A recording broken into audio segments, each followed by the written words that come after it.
Welcome back. I'm glad you're still with me. This is our last lecture, and we're going to see the end of Egypt as a nation, but it'll be presided over by a fabulous woman, Cleopatra. Let me pick up where we left off last with the good Ptolemies. Ptolemy 1 and 2, they had founded the library at Alexandria. We have the lighthouse built. They're running Egypt like a business. They're doing fairly well. But that ends. The later Ptolemies really didn't take care of business. They were more interested in reaping the benefits of being king. They were given nicknames by the people that suggest things were drastically wrong. For example, one Ptolemy was called Physicon, fatty. He was so fat that he had to be helped up so he could walk. Right? Cleopatra, the last ruler of Egypt as a nation, her father was called Oletus, the flute player, because he was more interested in playing the flute than taking care of business. Now, Cleopatra is someone about whom there are all kinds of myths, and there's a good reason for it. History is written by the victors, and Cleopatra lost. So there's this image of Cleopatra as this femme fatale, luring good Romans to their death. Not true. Not true. She wasn't promiscuous. She wasn't this femme fatale. Right? But it's because the Romans defeated her and they wrote the history that we have this image of Cleopatra. Today, we're going to look at Cleopatra's life in 3 stages. The first stage is before she meets Caesar, the young girl. Then, with Caesar. And the third stage is after Caesar, which is the same as with Mark Antony. Let's start with Cleopatra before Caesar as a girl. Her father, Ptolemy Auletus, the flute player, Ptolemy 12, had tremendous problems. People revolted against him. He had trouble staying in power, and he knew what he had to do. He went to Rome and asked Rome to keep him on the throne. He made a deal. He would bribe them. He would send them money. And they wouldn't get their money unless he stayed on the throne. So Rome kept Cleopatra's father on the throne. And Cleopatra saw this. You'll see. It plays an important part in her life. Now, as a young girl, we have certain incidents about Cleopatra. First, we know that she went with her father to the tomb of the Apis bull, which is called the Serapeum. It's at Saqqara. And let me describe the Apis bull to you. The Apis bull is a unique god in all of Egypt. As you know, the Egyptians were not reincarnationists. They didn't believe you're going to come back again. They were resurrectionists. They believed you were going to get up and go again. That's why they mummified. The closest I can come to an example of possible reincarnation belief is the Apis bull. There was only one Apis bull alive at any one time. It was believed that the Apis was born when lightning struck a cow and the cow became pregnant. So the Apis is part god, celestial, part terrestrial. When this Apis is born, it had special markings, and that's how they could find the Apis. It had wings on its back. It had a scarab, a beetle shape on its tongue, and its tail hairs were doubled. These were the signs of the Apis. When the Apis was born, it was pampered and treated as a god.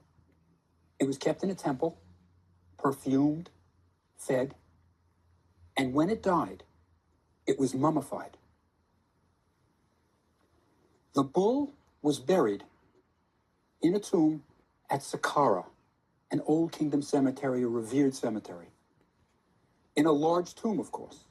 Now, when the Apis died, though, the search began for the next Apis. Sounds like reincarnation. They're looking for another bull with wings on its back, scarab on its tongue, double tail hairs. And when that Apis is found, it goes to the temple, is perfumed, taken care of, until it dies. Mummified, placed in the tomb. Over the centuries, the Serapeum, the burial place of the Apis bulls, became vast. Chamber after chamber was built. Stone sarcophagi. They were buried with jewels, these bulls. And it was a very, I guess it's mysterious place. When you go into the Serapeum, even today, it's very mysterious. It's a long cavern, rooms over here, rooms over here. Each one once had an Apis bull. Cleopatra was taken by her father to Saqqara to see the burial place of the Apis bull. They must have been burying a bull, and she was there for the services. Now, I believe that this is a turning point in Cleopatra's life. Cleopatra will become the only Ptolemy ever to speak Egyptian. The only one. The Greeks didn't care about the Egyptians. She's the only one who is going to try, well, she does, to speak Egyptian. Not only that, she will make a desperate attempt to resurrect the Egyptian religion, which is dying. And I think it's because as a kid, as a child, she goes to this tomb of the Apis bull, hears the priests chanting, sees the incense, and it makes an impression on her that will change her life. So we know she goes to the Apis bull tomb with her father. Now, her father dies, and he leaves a will. He actually leaves 2 copies of it. One in Alexandria, and the other is in Rome. Rome, because he knows if this will is going to be honored, the Romans are going to have to back it up. And he leaves as his successors, actually, 2 of his children. His eldest daughter, Cleopatra. And there were 7 Cleopatras. The famous one is Cleopatra 7, our Cleopatra. She is going to be one of the rulers, and she is going to rule with her younger brother, Ptolemy the 13th. So they are placed on the throne. Now, she hates Ptolemy, her younger brother. He's a brat. She just hates him. And Ptolemy isn't ruling for himself. Cleopatra is perhaps 17 years old. Ptolemy's younger. And there are 3 people who are put in charge of Ptolemy, in charge of calling the shots for him. There is a politician, a rhetorician, maybe somebody has to make the speeches, and a eunuch. Somebody has to keep the peace. The important one is the politician, Pothinus. He is plotting all the time. And he turns the people of Alexandria, who are mainly Greeks, against Cleopatra. He puts the seeds of doubt in their mind that Cleopatra is pro-Roman, that she favors the Romans and doesn't care about the Greeks. Now, there is a little bit of truth in this. Cleopatra is smart. You know, she spent her childhood in the library at Alexandria. She read the history of Egypt. It is known that Cleopatra spoke many languages. When her father greeted ambassadors from foreign countries, she was there listening, and eventually she was allowed to greet them in their own tongue. This is a very smart young lady. And she saw that her father stayed in power only because of Rome's might behind him. She knows she needs Rome. It's kind of like in business, when people use other people's money, she was going to use other people's army. She was going to use the Roman army as her own. So she is pro-Rome. And Pothinus is telling the Greeks, oh, she's pro-Roman, we're going to be in trouble. And he sets up a revolt against Cleopatra. Cleopatra flees the country. She knows she's about to be killed. She flees. But she is no ordinary woman. She's only 17 years old. But she doesn't just flee. She raises an army. And she raises an army. She's going to come back. Now, at this time with civil unrest in Egypt, Rome is concerned. Why do they care? They want the grain to keep coming out of Egypt. This is feeding Rome. Egypt was called the breadbasket of Rome. Rome wasn't growing enough for their army, and they're going to take it out of Egypt. So Julius Caesar is sent to Alexandria to straighten things out, to settle Rome, to settle Egypt so Rome can get their grain. Now, what does he do? right? He sets up in the palace at Alexandria. Cleopatra's out of the country, but she hears Caesar's there to settle the matter. She knows she has to get back to the palace. She knows that Pothinus is going to turn Caesar against her. And this is the famous scene. How does she get back to the palace? It's the famous scene in the movie, the Cleopatra movie with Elizabeth Taylor. And one of the things that amazes me when I teach Cleopatra in my classes at my university, the kids don't know about this movie, the famous Elizabeth Taylor Cleopatra film. They don't know it exists. I mean, it's a wonderful movie. And you have this great scene where Cleopatra is smuggled into the palace in a rug, right? And the rug is brought to Caesar. And he said, what is this? It's a present. And then they roll out the rug, and there is Cleopatra. Now, what does Caesar make of this 17-year-old girl? First, Caesar is sophisticated. He's a military man, but he is educated. Speaks Greek. He could speak to her in Greek, right? She could probably speak to him in Latin. So they don't need a translator. And what they do later, they won't need a translator for. But she comes out of this rug, and Caesar has never seen a woman like this. Now understand, he's a womanizer. He's middle-aged, he's sophisticated. But he's never seen a woman like Cleopatra, because Roman women stayed in the house. They were uneducated. They were supposed to be in the kitchen. And here is Cleopatra, speaks maybe 5, 6 languages, educated, powerful. She may be a kid, but he's never seen anything like her. He has to make a decision about who should rule. He has to settle things. You've got her younger brother and Pothinus, and you've got Cleopatra on the other side. He rules that they should rule together. His decision is, no, we follow the will of her father, and they rule together. Pothinus doesn't like this. He's always plotting, and he's always trying to figure out who's going to win, and he wants to be on that side. So Pothinus starts a revolution against Caesar. Caesar only has a small army with him. Never thought there'd be problems. And Pothinus sort of stirs up revolt. There is a mini war called the Alexandrian War. It's not a big deal. And Pothinus loses, right? He loses. Caesar, of course, is ticked off. And Cleopatra is plotting. She has Caesar execute Pothinus. So he's killed. He's out of the way. And then her younger brother, Ptolemy, right, is drowned conveniently trying to escape. Cleopatra is on her own. She is ruler of Egypt. A teenager. What does she do? Well, I think she was rather cunning. She decides to take Caesar on a tour of Egypt. Smart move. Caesar, as I say, is sophisticated. He's been around. But he's never seen anything like Egypt. At this point in history, Rome was mainly mud brick. The Rome that tourists see, the Rome that, everybody loves now, was not yet built. This is a stone nation, a nation built in stone, and he's going to be impressed. And she says, let's go on a boat ride, and I'll show you some of the things. So she intends to impress Caesar, undoubtedly.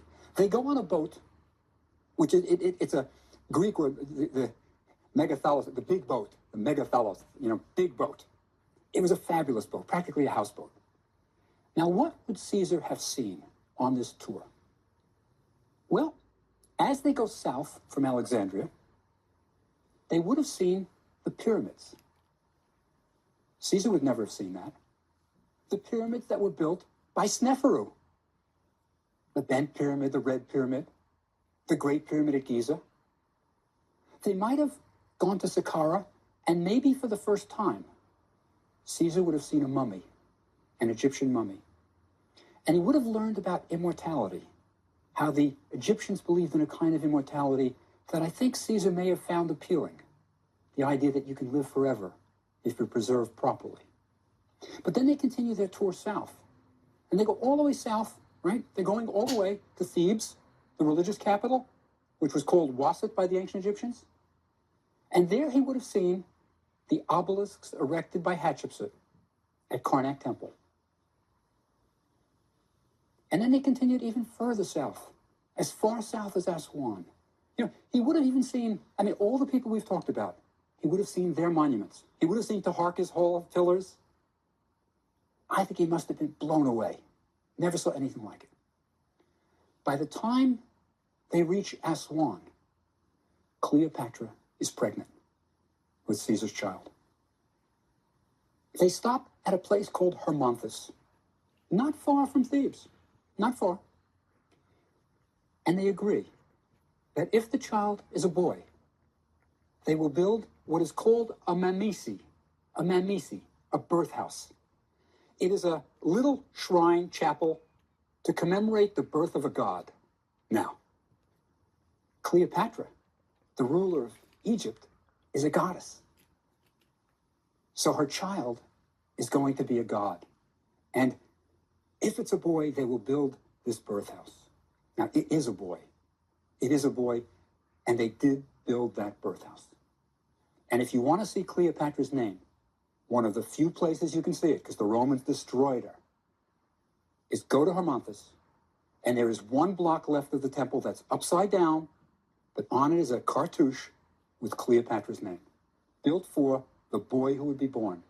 And she names him Caesarion, Little Caesar, right?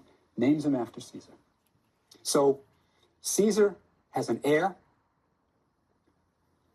and he's a god. Now, Caesar has to go back to Rome. He's got to take care of business. But once he goes back to Rome, I think he's changed forever. I think he has been with a goddess. He would have been viewed as her consort, as her husband, by the Egyptians. There were no marriage ceremonies, as far as we know, in Egypt. There was no ceremony. When you simply lived together and you were husband and wife, but there was no real formal ceremony. So I think certainly the people of Egypt, seeing Cleopatra travel through Egypt with this man, would have taken him as her husband. Now, of course, Caesar has a wife in Rome, Calpurnia. And he returns to Rome. He has business, but he sends for Cleopatra and Caesarion. And Cleopatra and the boy go to Rome. Now, Rome is outraged. This is a Roman with a good Roman wife who is bringing an Egyptian and his child to Rome. And he sets Cleopatra up in one of his villas just outside of Rome. And then he makes it worse. He has a statue of Cleopatra dressed as the goddess Isis placed in a Roman temple. The people don't know what to make of this. They just don't. I think the women would have been intrigued by Cleopatra. They've never seen anything like her. They're probably interested in the makeup and all the people who are coming with her entourage, and they've never seen a boat like hers. It must have been fabulous. You could just hear all of Rome buzzing about her. And then he sets up this statue of her in a Roman temple. Now, more concerned than anyone is the Roman Senate. They are concerned that Caesar wants to rule Rome as a god. He's getting in his head. They're afraid that this woman, Cleopatra, is corrupting their good Roman leader.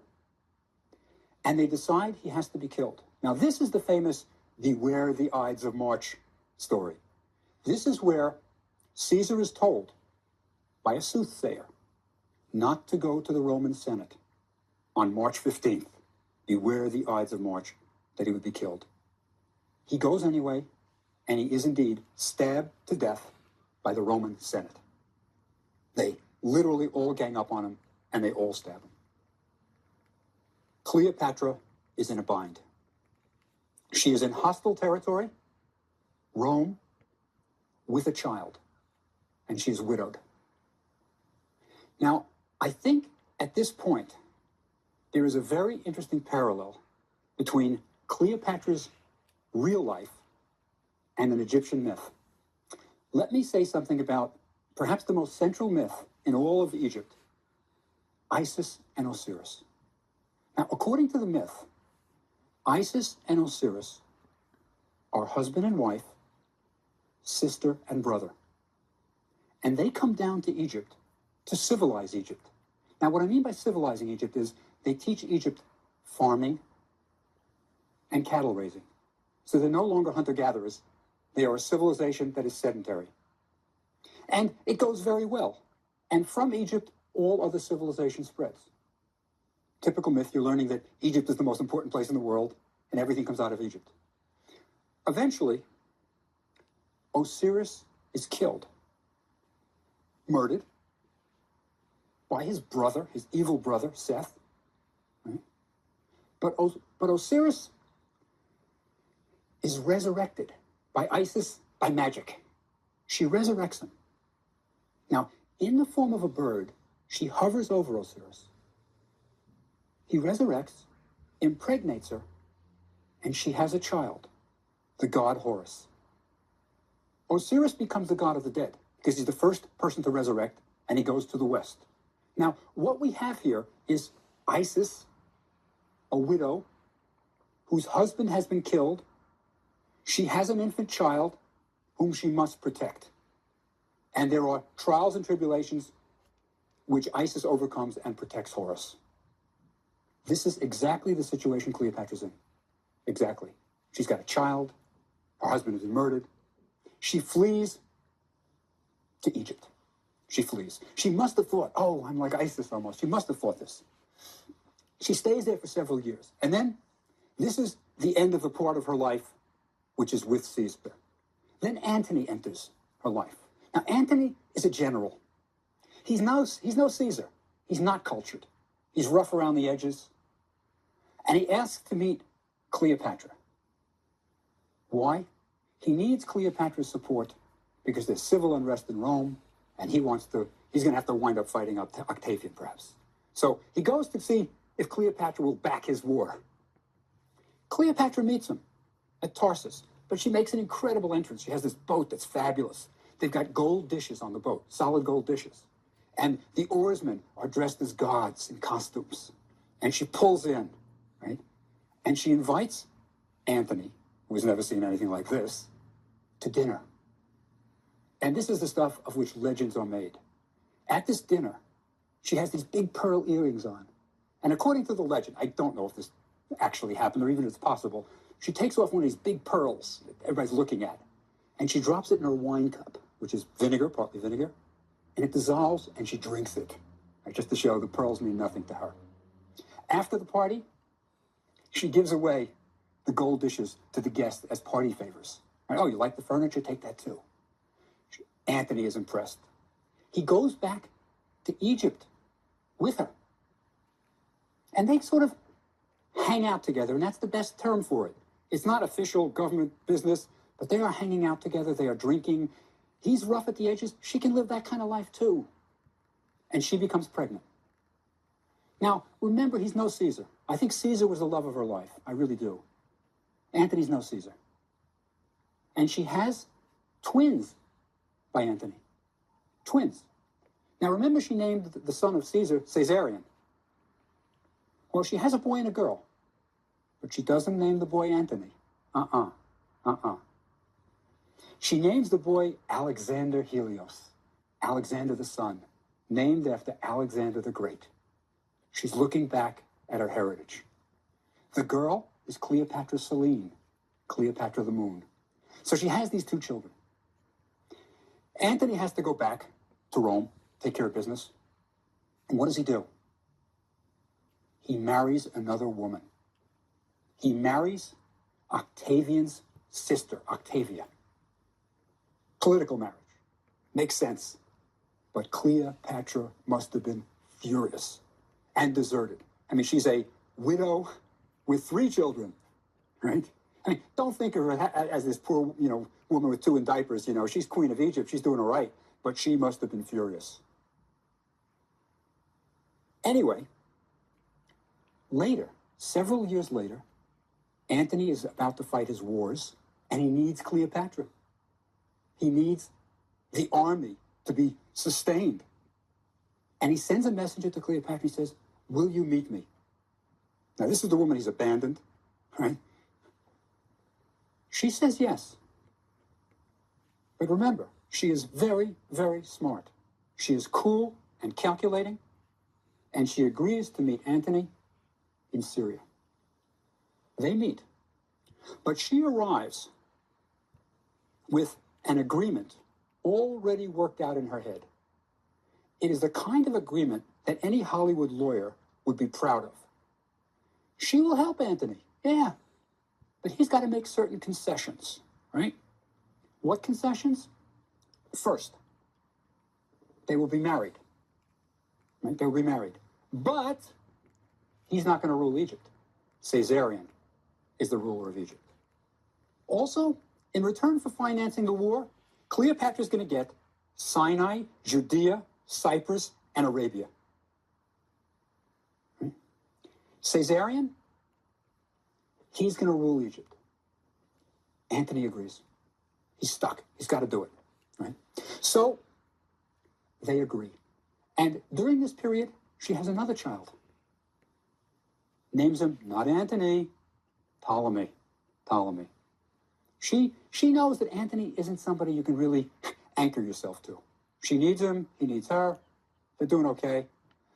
So they agree to this arrangement. And Antony goes off to war, does not so well, wins a couple of battles, right? Does okay. And comes back to Egypt, to Alexandria, and he has what they call a triumph. Now, the Romans celebrated triumphs. When you won, you went out, and you beat up people, you brought back captives, you brought back the booty, and you sort of paraded it. So he has a triumph, and it's called the Armenian triumph because they beat Armenia. But at this triumph, Cleopatra is on a platform dressed as Isis, and the children are there, dressed regally. And in public, Antony gives certain things away. What does he give? Just the things he promised. Caesarion is called King of Kings and given the rulership of Egypt. Alexander Helios is given Armenia and Pontia. That's like near Turkey. Cleopatra Selene, she gets Libya. Little Ptolemy, he gets Phoenicia and northern Syria. This is their endowment. These kids don't have to worry about college. They are well set up. Cleopatra has pulled it off. She's doing quite well. Now, Rome is infuriated. Rome feels that Antony, a Roman, has celebrated a triumph in Egypt and given away what should be Rome to Egyptian kids. They are furious, and war is declared. They declare war, but not on Antony. He's Roman. They declare war on Cleopatra. She is the enemy of Rome. So there's going to be a battle. The big battle will be fought on the water at Actium. It will be Cleopatra, who is in the middle. She has her own ship in the Battle of Actium. She's not going to let Antony go on his own. She's going to watch him against the Roman fleet. And they're defeated. They are defeated. They have to flee. Antony and Cleopatra flee back to Alexandria. Octavian marches on Alexandria, says, "Give me Antony to Cleopatra, and I won't sack the city." Cleopatra refuses. She won't give up Antony. She is a person who has principles. She is planning on suicide. She's going to kill herself. Sends a message to Antony. She barricades herself in the palace, sends a message to Antony and says, "By the time you get this, I'll be dead." Antony reads it and decides to kill himself. He takes his sword, runs himself through, doesn't die immediately. When Cleopatra hears what he's done, she has him brought to the palace, and he dies in her arms. Octavian captures Cleopatra, and he intends to bring her back to Rome for his triumph, and she's going to be paraded in chains. But she outsmarts him. She outsmarts him. She has a snake smuggled into her in a basket of figs. And this is the famous scene where she dies by the bite of a cobra, which is the traditional protector of Egypt. And she dies, and Octavian is cheated of having Cleopatra in Rome in chains. This is the end of Egypt as a nation. Cleopatra tried to bring it back, tries to resurrect the religion, learns the language. A valiant attempt, but fails. Egypt will no longer be a nation. It'll be a province of Rome. Now, the thing I would like you to remember from this course is not the pyramids and the temples and the tombs, which are sterile and personalityless. Remember that the reason Egypt was great was not because just the Nile and the gift of the Nile, as Herodotus said. It's because of people like Narmer, who unified it. Sneferu, who taught Egypt how to build the pyramids.